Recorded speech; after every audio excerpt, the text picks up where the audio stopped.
Nagbabalik po muli ang inyong lingkod at nagbabalita ng mga balitang dapat nating malaman dito sa ating bansa. Ito ang Balitang Pambansa. Ating ngang matutunghayan sa channel nito kung ano ang nangyayari sa loob ng ating gobyerno at syempre tumutulong na rin sa ating mga mamamayan na malaman ang katotohanan dahil mayroon tayong karapatan na malaman ang tunay na nangyayari sa ating bansa. Ngunit bago natin panoorin ang balita, huwag niyo pong kakalimutan na mag-subscribe sa ating channel at pindutin ang notification bell para lagi kang maging updated sa ating mga bagong videos na ina-upload araw-araw. At sa ating mga solid viewers naman dyan ay maraming salamat naman po sa walang sawang pagsuporta. At syempre, huwag din pong kakalimutan mag-iwan ng like at i-share ang ating mga videos. At kung mayroon ka naman pang opinion, ang ating comment section ay bukas para sa inyong mga hinaing. Ito na nga mga kaibigan, ating panoorin ang buong video. Salamat po muli and God bless!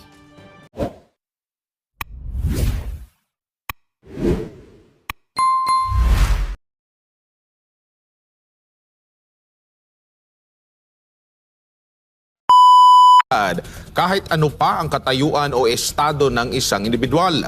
Iyan ang iginit ng isang geopolitical analyst kasunod po ng isinasagawang investigasyon patungkol sa iligal na pag-aresto at pagsuko sa ICC kay dating Pangulong Rodrigo Duterte. Kaya hamon ito kay Senador Amy Marcos magpalabas ng show cause order o subpoena laban sa mga opisyal ng ehekutibo na ayaw sumipot sa pagdinig.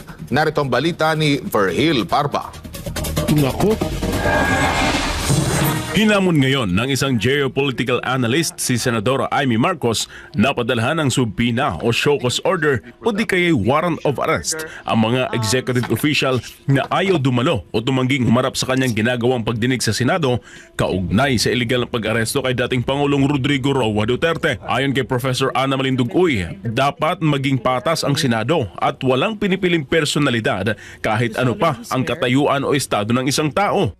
Bakit hindi mag-issue? 'Di ba? Kasi 'di ba sa House, kapag hindi nag-attend, nag-i-issue sila ng show cause order and then subpoena and then warrant of arrest or di kaya contempt, 'di ba? Tama. Bakit hindi gawin ng Senado 'yan, 'di ba? Fair play dapat tayo. Kung kaya nilang gawin sa ordinaryong mamamayang Pilipino tulad ng mga vloggers at saka iba pang nasasangkot sa mga congressional hearing na kapag hindi sumagot or hindi pumunta or hindi ka sumasagot actually sa question, kino-contempt ka. Bakit sa Senado hindi nila kayang gawin?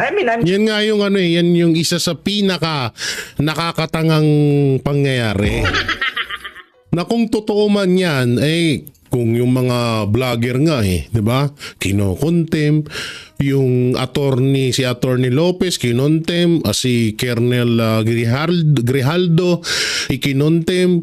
Tapos etong mga hinayupak na to hindi nyo makontem-kontem. So para saan yung hearing na yan? Yung dipunggol naman. Una, wala na kayong magagawa. Nandun na si Pangulong Duterte. So ano pa bang purpose niyan?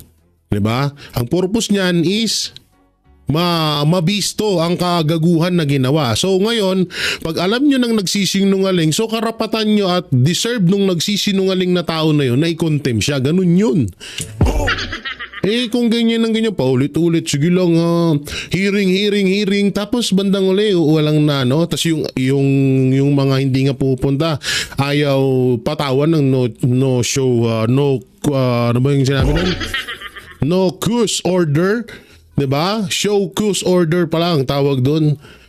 Kung sa mga vlogger nga doon nga sa maliliit na yan, kapag maliit ka lang na ordinaryong Pilipino ka lang katulad naming mga vlogger, papakulong ka pag ganyan na nasa mataas sa posisyon, hindi na kailangan makulong.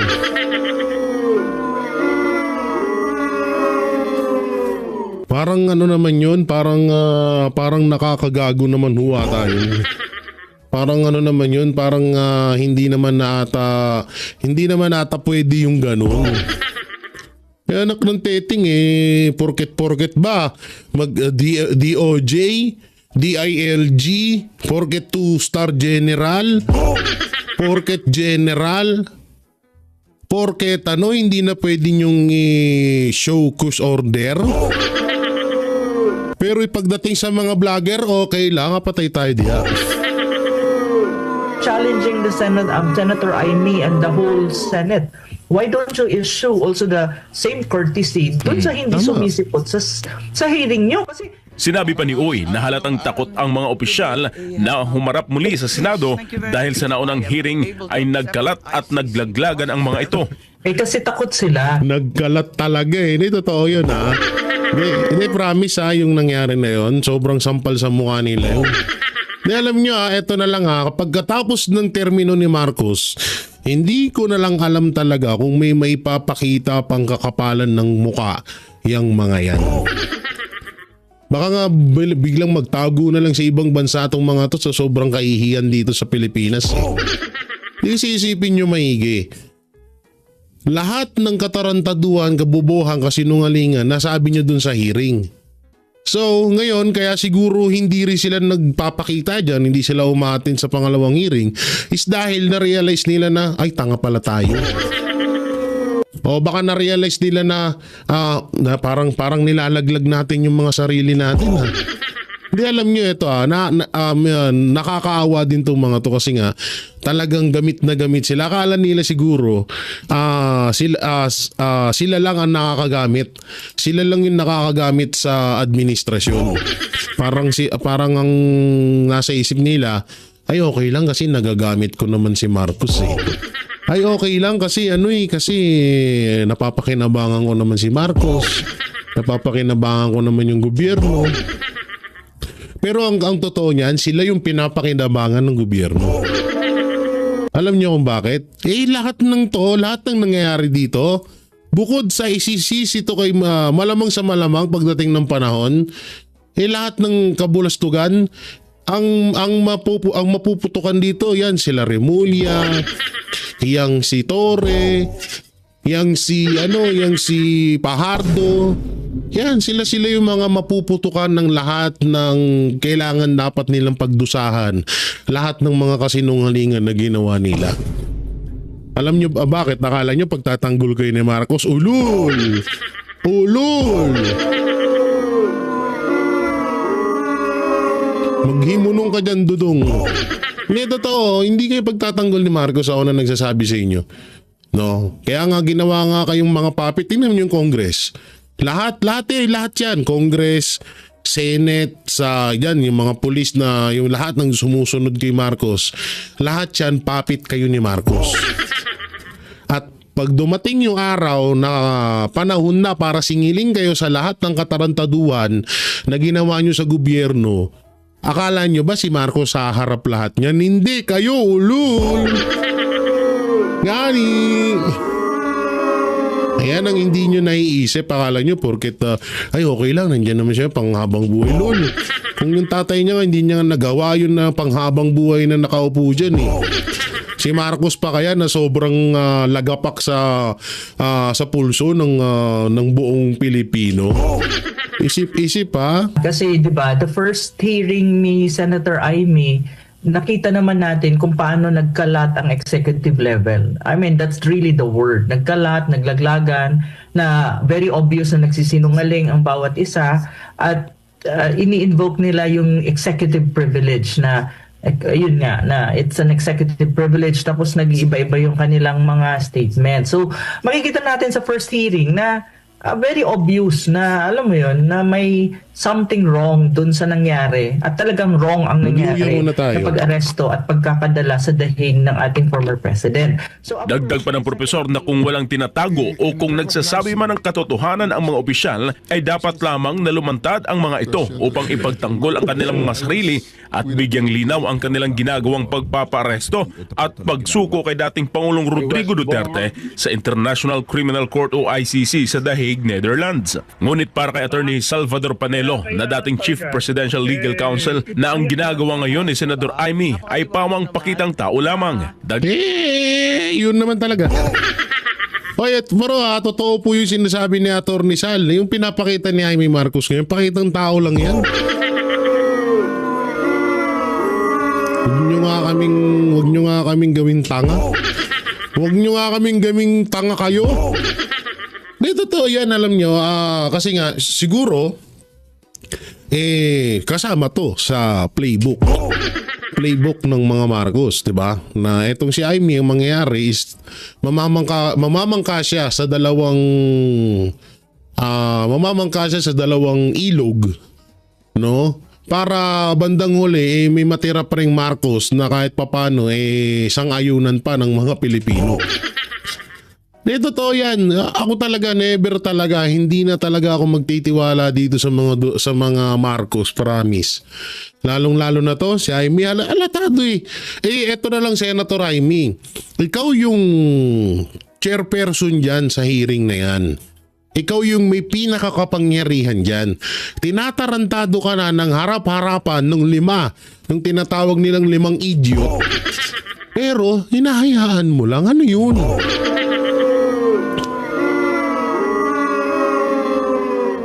Diba? Obvious noong unang hearing pa lang ang layo na ng mga sagot. Si General Torre nga nagbutas, ito hinahayaan niyo pa magbulungan. Ano yan? Mas matikas sa inyo ang Congress kaysa sa Senate? Ganun ba? Ang hirap kasi dito, eto na naman po ay isa na namang diversional tactic. No, diversional tactic na nasa playbook ng mga Marcos. Alam niyo kung bakit? Etong ginagawa na hearing ni Amy Marcos, kasama to sa plano nila. Para matabunan na naman yung issue. Matabunan ng issue sa BICAM, matabunan ng issue mapatungkol kay Pangulong Duterte. Yun naman talaga ang nangyayari dyan. Kaya wag kami Attorney Sal, pasukan mo. Dagpa ni Panelo na kailangan itong gawin ng senadora upang makita ng tao na kunwari kumakampi ito kay dating Pangulong Duterte at makakuha muli ng boto sa mga mamamayang Pilipino. Yung hearing na sa Senado, publicity mileage lang yan doon sa nagsulong yan, yung kapatid ng presidente. Kasi kailangan niya talaga yan dahil bumagsak na siya sa survey. Ouch. Kaya ginawa niya lahat ng paraan para makita na siya'y kumakampi kay Presidente Duterte sapagkat naging balat kayo nga yan, di ba? Naging ang kanyang mga galaw ay hindi mo malaman kung kanino ba talaga siya. Nasa kaliwa siya, nasa kanan, kung baga, namangka siya sa dalawang ilog. Kaya nagkaroon talaga siya ng problema. So, gumawa siya ng paraan upang ito ay magkaroon siya ng sabihin mong pwedeng magamit niya at sasabihin niya, hindi, kita niyo, nag-investigate pa ako dyan sa pag-aaresto niya. Kung matatandaan, una nang hinamon ni Panelo ang senadora na sampahan ng kaso ang kanyang kapatid na si Pangulong Bongbong Marcos at ang mga kasamahan nito kung talagang may paglabag itong ginawa kaugnay nga sa illegal na pagpapadakip kay dating Pangulong Duterte. Para sa Diyos at sa Pilipinas kong mahal. Ito si Verhil pa. Tama, totoo yun Kung talagang pwede mong kasuhan, yung kagaya na sinabi ko nga, na kay Amy Marcos ang kapangyarihan yun. Kaso kung hindi niya talaga gagawin at ito ay isang balat kayo lamang, isang mapagkunwaring tao or hakbang, isang tinatawag na balat kayo na taktika ay talagang ganun. Wala talaga makukulong at magiging walang saysay ang hearing na yan. Kaya nga ako talaga hindi ako masyadong sangayon sa hype na hearing na yan. Pero ang kinaganda dito is talagang may mga, kasi nga nabubuko yung 5 idiot. Kaso paano mabubuko kung hindi ka nga harapin sa hearing? Diba? Yun yun. Ay naku po, Amy, kamusta ka na? Asan yan? Hindi pala mamaya na yan. Dito tayo sa isang video. Ito ba yun? Tingnan ko nga, baka nagkakamali lang ako. Speaking of Attorney Sal Panelo, dito tayo. Yan pogi ni Sir MJ, no? Mga talaga, yung mga anchor ng yung mga anchor ng SMN ay talagang nagba-viral sa TikTok na yan kasi nagwagwapuhan anak ng teteng na yan. Pero ang Banateros, wala, wag nyo na kaming isama dyan. Pang lang kami, pang baragan lang. Pang baragan lang ho kami, ha? Game. Matapos naman ang iligal na pag-aresto kay dating Pangulo Rodrigo Duterte, sunod-sunod na ang mga hakbang na ginawa ng ilang bansa na tila nagpapakita ng kanilang hindi pagsaayon sa International Criminal Court o ICC. Isa na riyan ang anunsyo ng bansang Hungary ng opisyal nitong pagkala sa ICC. Isang hakbang na naging tampok sa mga balita kamakailan. Sa kabila ng mga pangyayaring ito, isang dating mataas na opisyal ng Malacanang ang naghayag po ng matinding puna laban sa International Criminal Court. Tinawag rin niya itong Kangaroo Court. Kung bakit alamin sa report ni Carlo de la Peña. Yan na. Tinuturing ni dating Chief Presidential Legal Counsel Attorney Salvador Panelo ang International Criminal Court o ICC bilang isang kangaroo court, isang pahayag na tumatalakay sa mga seryosong issue ng hindi pagkakapantay-pantay at ang patuloy na pagdududa sa kredibilidad ng institusyon. Ayon kay Panelo, ang ICC ay nahaharap sa mga usapin ng selektibong hustisya kung saan ang mga kaso ay tila pinipili batay sa mga politikal na motibo at hindi sa mga pamantayan ng tunay na katarungan. Ang problema kasi ngayon sa kanila, meron silang tinatawag na issue sa kanilang reputasyon. Dahil ang ginagawa nga nila, nagiging politika yung kanilang paglilitis.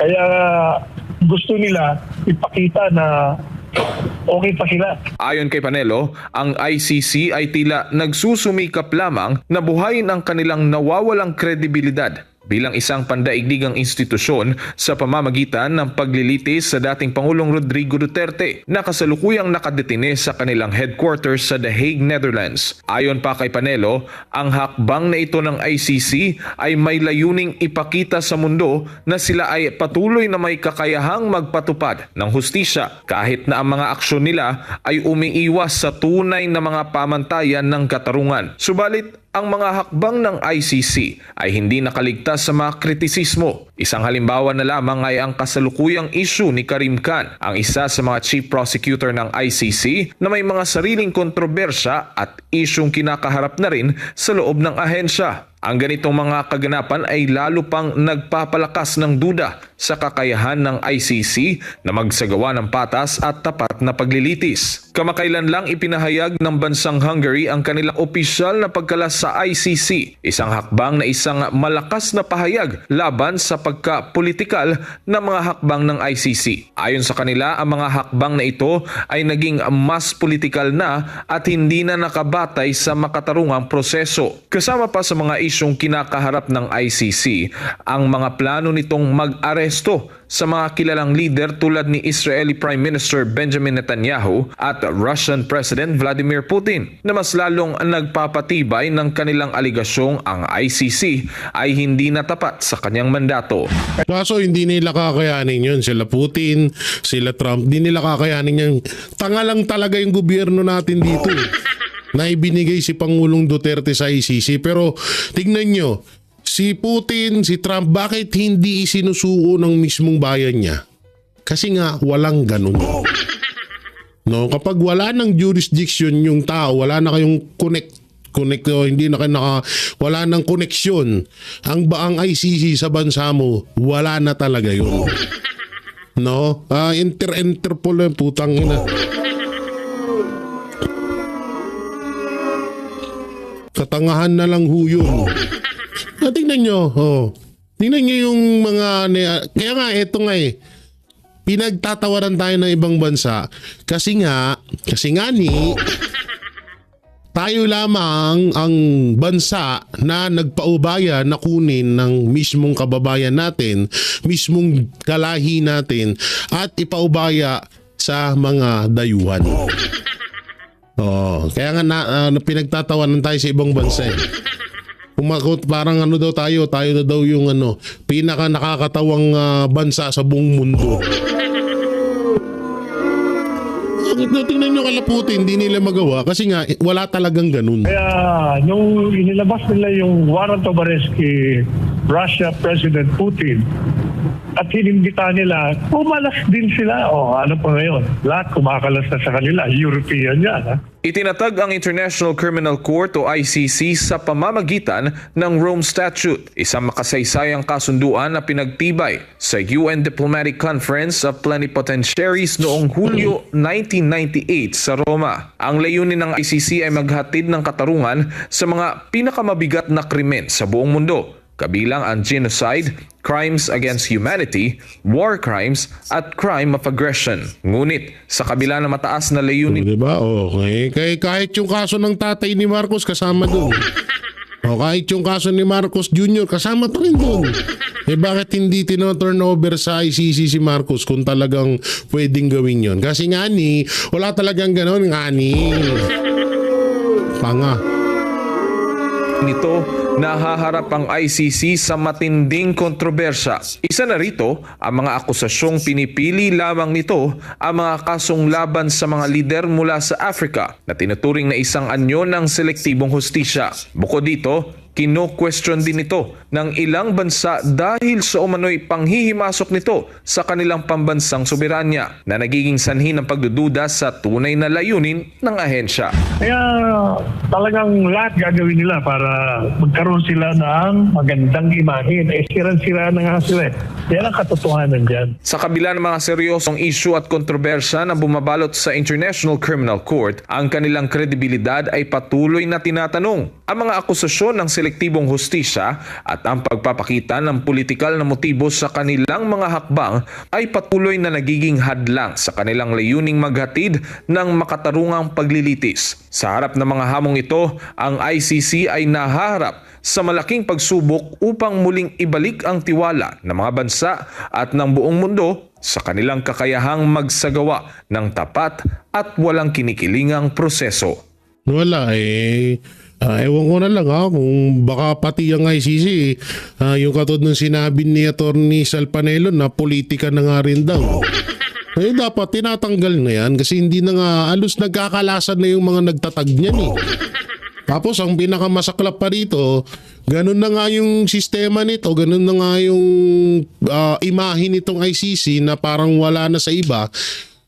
Itong presidente natin. Parang ginawa niya pang Diyos yung ICC, nakuntiting. Ganyan kalupit, no? So, wala ganun talaga. Buhay-buhay, wither lang. Ito. Gusapan naman natin tong isa na to. Itong about dito sa kay pa rin. Pahayag ng ICC lalong nagpahina sa illegalidad, tama ba? Basahin nga natin. Illegalidad ng pag-aresto kay Pangulong Rodrigo Roa Duterte. Panoorin natin. Totoo lang, itong sa naging pahayag ng ICC na to, nagpahina lalo sa dati ng mahina na assertion ng ating pamahalaan regarding the constitutionality and the legality of the arrest. And then yun nga, lalong nalubog, lalong-lalo na sa perception ng international community na talagang naging maliwanag that it's really politics. And I think the ICC at this point in time, they're already seeing the bigger picture. That this case is not really something born out of a judicial or a legal process, but it was really meant to be politicized, the root cause of this arrest that was conducted is purely politics. Ano bang masasabi po ninyo, Prof, doon po sa balita na no-show yung mga executive department officials na pinatawag po dyan sa Senate hearing ni Senator Amy Marcos kahapon? Well, basically this is something that we already expected, pero this is something na sana hindi nangyari, considerably because the Senate hearing could have shed light on so many questions that we have, especially our countrymen who are still at this time medyo torn pa rin doon sa ano talaga ang nangyari on that fateful day of March 11. So I think we could actually see na ito namang executive privilege na to, no, merong mga grounds talaga siya. Hindi naman talaga ito tinatawag na absolute, no. In fact, even in the Constitution, there is really not a mention of the exact term, no, executive privilege, pero explicitly ginagamit ito, no, dahil nakapaloob din naman doon sa Article 7, no. But then again, when you look at Article 6, Section 21, maliwanag din naman yung sinasaad doon that the Congress, by virtue of its function, especially in aid of legislation, may actually bring... No, attorney, Yes, wala Prof. ka na. Na-prop pala, prop. Prof? Ayan. This was withheld. Nawala. Opo, medyo wala po ang audio po ninyo. Issue is still very much sabihin na natin masyado pang mainit, ano, because later on maaring mag-wane down din naman siya, but it will depend still on what will be happening in the future. Pero sa aking pananaw, kailangan talagang masimulan talaga yung investigation na to, no, so that the public actually has the ability and the capability to actually know what really transpired. And ito nga, no, dito sa executive privilege naman, merong mga tinatawag tayong exemptions dito, no, na kung saan, kung halimbawa ang issue patungkol talaga sa abuse of power and abuse of authority, po pwede itong ma-revoke, no, or po pwedeng hindi talaga siya tuklin. But then again, it will have to be decided by the Supreme Court, no? So it's the Supreme Court that will have the final say whether the executive privilege could be invoked or if it's illegally being pursued by the executive department. Naalala natin even in the past, no, yung Senate inquiry versus Ermita in 2006, wherein they challenged the EO 464. And then nangyari pa rin ito ulit noong 2008, Neri versus the Senate as well, kung saan kinatigan ng Supreme Court na hindi dapat or hindi naayon yung pagbibigay ng executive privilege. So it will depend on the courts, no? So if I were Senator Amy Marcos, kung hindi talaga sila attend, then we could go to the courts, no, to actually have a legal remedy for the issue. Opo, meron nga. Kaso nga lang, ang mahirap nga dyan kung talagang etong nangyayari na to ay palabas lang. Yun yung mahirap dyan. Kasing pahayag ang palasyo bago dong pagdinig ng Senado tungkol nga dito sa pagkakaaresto ni dating Pangulong Rodrigo Duterte na bukas yung palasyo, ang Pangulo, na imbitahan yung mga cabinet officials. Pero ngayon, nung dumating ang araw na yan, biglang nagbago sa pamamagitan po nung ipinalabas po na at pahayag ni E.S. Bersamin.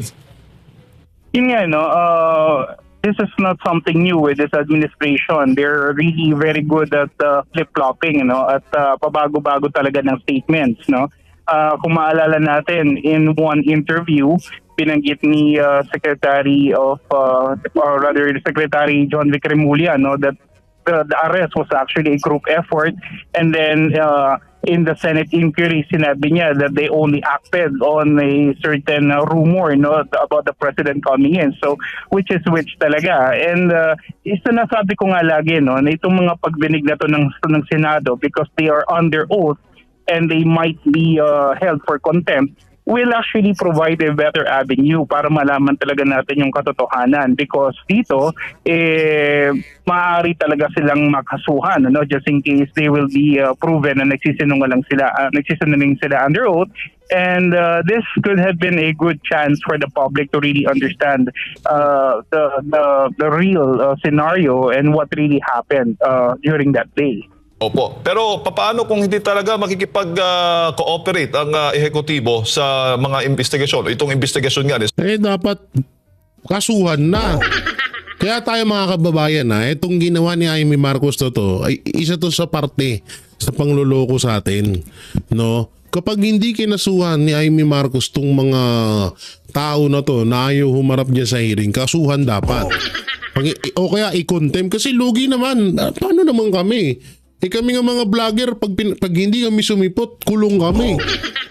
No, sabihin na lang, hindi nyo na, bakit Jay, hindi ka na makasama? Sige, hindi ako kasama, gano'n. No? Yung mga vlogger na pinatawag dyan, na umamin ka lang na sinungaling fake news ka, wag hindi ka makukontent. Pinatawag, hindi pala dyan, sa Congress. So, ganun pa rin yun eh. So, dapat tatas, kung ano yung ginawa nyo sa mga vlogger, kung ano yung ginagawa doon kala Atty. Lopez, kala Grijaldo, gawin din sa mga yan. Para itsa tayo, yun eh. Kaso kung talagang ito ay isang the diversional tactic, mind condition, wala na tayong asahan dito. Senator Amy Marcos, Prof, ano magiging epekto niyan? That's the problem kasi, no? Dahil nga doon sa initial na investigation, wala pa naman talagang finality ron, no? So they cannot file cases still by virtue of that. And we know for a fact that even the Congress really does not really possess the power to file cases or charges, no, against this government officials mainly. So I think what will be the recourse right now of Senator Amy Marcos is really to go to the courts and try to test the constitutionality of and the legality of the executive privilege that is being invoked by the executive department. And like I said, no, it's the courts that will have the final say as to whether or not this will have to be observed or it will be revoked, no? So I think yun yung po pwede niyang gawin ngayon. And at the same time, kailangan siguro na patuloy pa rin yung kanyang yung pag-iingay, no, lalong-lalo na ng kanyang opisina regarding this, because kailangan ma-heighten pa rin natin yung public sentiment and the public clamor na malaman talaga natin yung katotohanan. So kailangan from a legal as well as from a social vantage point, kailangan parehong gumagalaw yan. Pero maiiwasan naman. Paano maiiwasan naman, Prof, na baka yung constitutional crisis at tinatawag kung patuloy na magkasalungat yung pananaw ng Senado at ng Malacanang?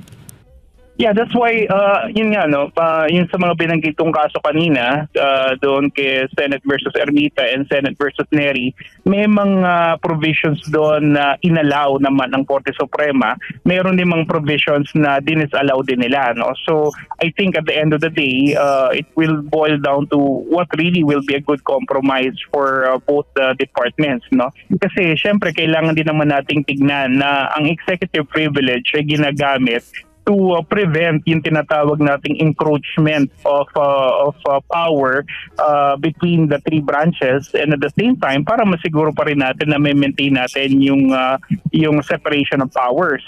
But then again, you need to also understand that each of these departments also have the power to check and balance on the other. At itong paraan para mabalanse itong maaring sabihin na nating pag-abuso ng executive privilege is by going to the courts. Pero ito basta ang akin dito sa issue na to, mga kababayan, kaya ako to ginagawa ng reaction. Sa tutusin, ayoko nga dapat nagawan to ng reaction. Oo, ayoko na talagang pag-aksayan sana ng panahon nitong ganitong pakulo ni Amy Marcos. May mga nakikita kasi ako minsan na may mga iilan na naniniwala pa rin kay Amy Marcos. Kesyo si Amy Marcos lang daw yung tumatanaw ng utang na loob. So kesyo si Amy Marcos daw yung tumatanaw ng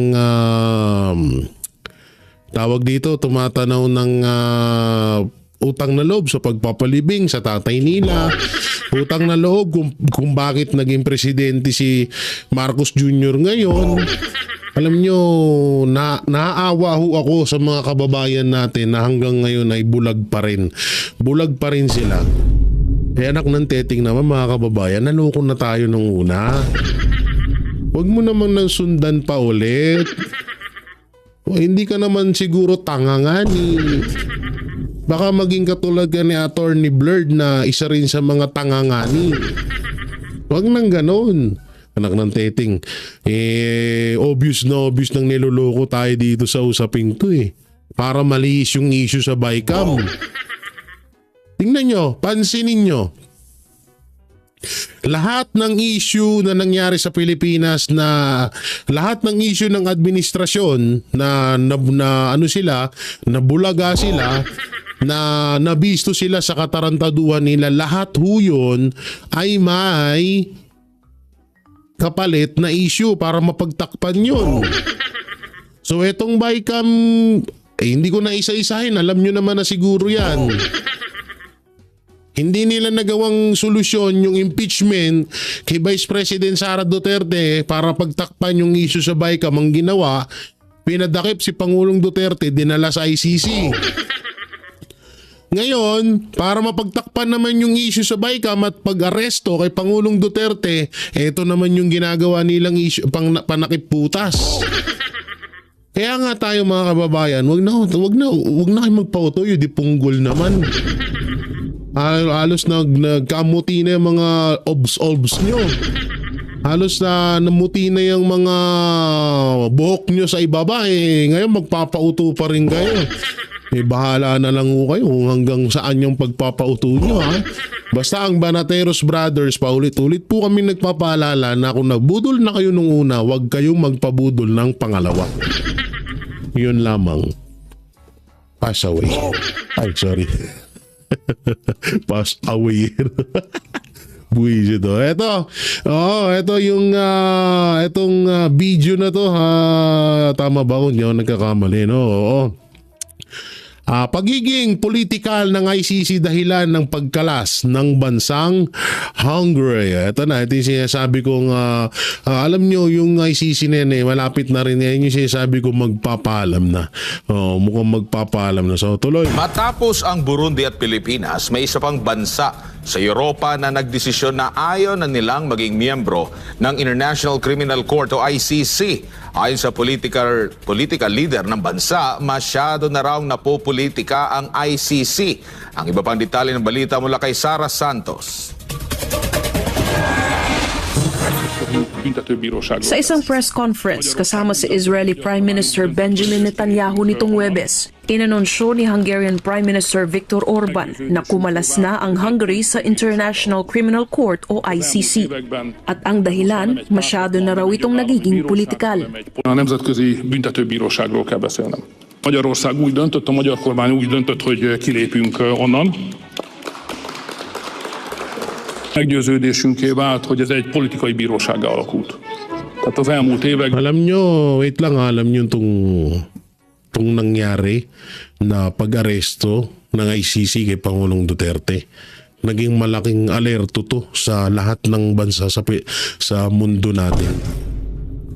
Totoo yan. Naging alerto sila at naging aral sa kanila to. Kasi eto na lang, halimbawa itong presidente na to, may ibinibintang din sa kanya na katulad ng ibinibintang kay Pangulong Duterte. Natapos na yung termino niya bilang Pangulo. Napalitan na siya. Tapos yung bansa nyo hanggang ngayon nakadikit pa rin or konektado pa rin sa ICC. Anong mangyayari? Diba? So mangyayari din ang nangyari sa kanya. Kung ano yung nangyari kay Pangulong Duterte, mangyayari din sa kanya. Kaya nga, eto, tsaka eto pa. Bakit paulit-ulit natin tinatanong na bakit may justice system naman dito sa Pilipinas? Bakit mo pa kailangan ibigay or ipaubaya yung isang kaso na pwede namang gawin dito sa bansa mo? Yun eh. Kaya nga matagal nang nire-request. Kung matatandaan nyo, palagi yung sinasabi ni Pangulong Duterte, nakasuhan nyo ko kung may nagawa akong kasalanan. Ngayon, napindot ko lang yun. Kasuhan nyo ako kung may nagawa akong kasalanan. Ang tagal-tagal na nung issue sa AJK, simulat sa pool na umupo bilang presidente si Marcos Jr., yan na yung paulit-ulit nating napapanood sa mga mainstream media at sa mga lalong-lalo na sa mga government channel. Diba? Mapa Facebook man, YouTube, saan social media platform. So lagi na ho natin nababalitaan yan. Paulit-ulit na rin yung hearing, ilang beses na yung hearing sa Quadcom, ilang beses na hearing sa Congress, nagka-hearing pa sa Senate. Walang nangyari, ba't hindi nyo kasuhan? Kayo na mismo nagsasabi na inamin. Pero bakit ayaw nyo kasuhan? Si Pangulong Duterte, willing naman siya na imbestigahan nyo, kasuhan nyo siya, harapin niya basta sa korte natin, hindi sa korte ng ibang bansa. Ganun lamang kasimple yun. Pero bakit, di ba? Kasi nga ang ICC ay parte na rin ng political strategy ng iba't ibang mga bansa. Ganun na. Yan po talaga yung totoo dun. Yun yung pinakamasaklap dun.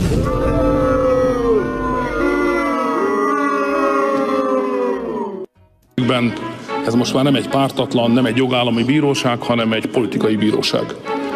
És ezt a legvilágosabban az Izrael kapcsolatos döntések mutatták meg. Hogy egy politikai Tanggalan natin ng sounds kasi baka ma-chupulangkot baby kumon tayo. Mahirap na. Baka ma-chupulangkot tayo no? Kaya tanggalan natin. Tanggalan natin ng sounds. Mahirap Taong 2000. eszközés irányították ezt az egyik nemzetközi bíróságot, nababasa nyo naman yung sinasabi niya. Következő Matatandaan na mismong si Viktor Orban din ang pumirma sa dokumento noong taong 2000 para maging miyembro ng ICC ang Hungary. At ngayon, siya rin ang pumirma sa dokumento para kumalas dito. Ang Hungary ay isang founding member ng ICC at ito rin ang unang bansa sa European Union na umalis sa nasabing korte. Sa ngayon, ang Pilipinas at Burundi pa lamang ang opisyal ng hindi miyembro ng ICC. Sa ilalim ng Rome Statute, ang pagkalas ng Hungary sa ICC ay magiging epektibo 1 taon matapos magbigay ng abiso sa United Nations. Ang Hungary ay isa sa pinakamalakas na kaalyado ng Israel sa Europa at marami sa mga Hungarian ang maka-Israel. Matatandaan na noong Nobyembre 2024, naglabas ng warrant of arrest ang ICC laban kay Netanyahu dahil sa mga umano'y war crimes at crimes against humanity sa panahon ng gyera sa pagitan ng Israel at Hamas. Samantala, sinabi ng opisina ni Israeli Prime Minister Benjamin Netanyahu na napag-usapan ni Orban at Netanyahu noong Huwebes kasama si US President Donald Trump ang desisyon ng Hungary na umalis sa ICC, pati na rin ang mga susunod na hakbang sa nasabing issue. Para sa Diyos at sa Pilipinas kong mahal. Yan ang liwanag niya, no? Pero birin nyo, pati ang ibang bansa ay talagang naalarma na. Katulad to sa kaso. Ito nga mas malala to. Ito lang ang mas malala to sa kaso ni Pangulong Duterte. Sa totoo, hindi naman kaso yun kasi wala namang naipile na kaso dito sa Pilipinas papatungkol sa AJK. Yun nga, yung masakit doon, no? So, yun nga, nagpaalam na nagpaalam na parang matatawag na ho natin na, kasi kapag ito nasimulan na to, alam mo, magsusunod-sunod na yan. Magsusunod-sunod na yan yung iba't ibang mga bansa na na talagang kakalas na sa etong dito sa ICC na wala naman kasi talagang magandang idinudulot naman talaga naman Kaya baka magandang idinudulot na para mong binastos yung bansa mo, yung batas sa bansa mo. Kaya nga yung si Marcos, parang ang mangyayari nito, si Marcos sinampal niya yung sarili niya. Biruin mo sarili mong batas sa bansa mo, hindi mo pinapaniwalaan. Bubo ka ba?